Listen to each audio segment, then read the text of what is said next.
আজকে আপনাদের সাথে উত্তরবঙ্গের জনপ্রিয় একটা ইফতার রেসিপি শেয়ার করব, যেটা খেতে খুবই মজার হয়। যারা ইফতারে ভাজা পোড়াটা ইগনোর করতে চাচ্ছেন তাদের জন্য বেস্ট একটা আইটেম হতে চলেছে এটা।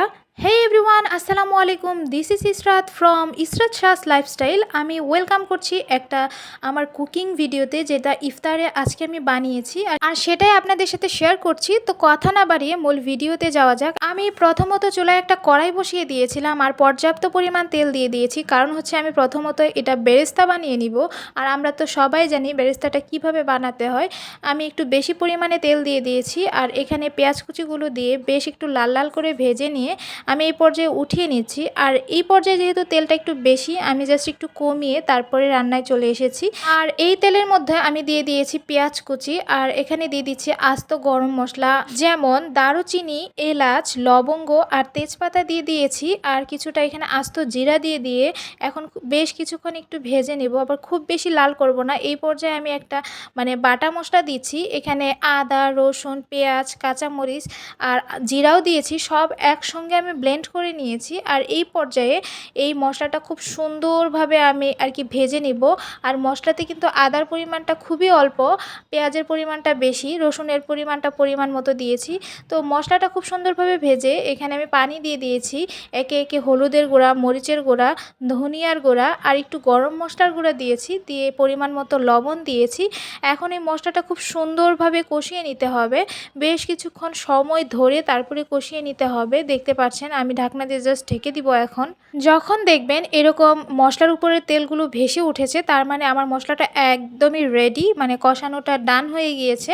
তো এই পর্যায়ে আমি এখানে চালটা দিয়ে দিচ্ছি। এটা হচ্ছে আমরা যে ভাতের চাল খাই, আপনারা চাইলে এখানে পোলাও চাল ব্যবহার করতে পারেন, কোনো প্রবলেম নেই।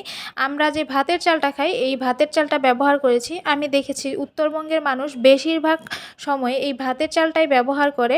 আর আমি এখানে আজকে পোলাও চালটা ব্যবহার করলাম না, একটু যেহেতু ইফতারে খাবো আর গ্যাসে একটু প্রবলেম হতে পারে, যার কারণে আমি এখানে ভাতের চালটাই ব্যবহার করেছি। চালটা দেওয়ার পর মশলার সঙ্গে খুব সুন্দরভাবে মিক্সড করে নিয়ে বেশ কিছুক্ষণ ভেজে নিয়েছি।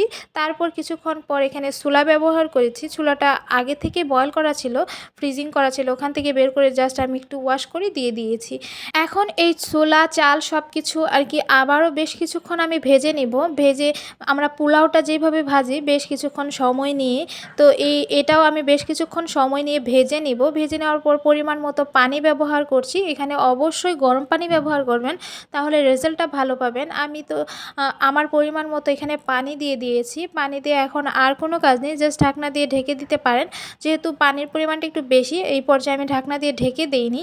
বেশ কিছুক্ষণ পর দেখতে পাচ্ছেন এখানে পানি অনেকটাই শুকিয়ে গিয়েছে। এই পর্যায়ে আমি জাস্ট ঢাকনা দিয়ে ঢেকে দিয়ে রান্না করে নিব।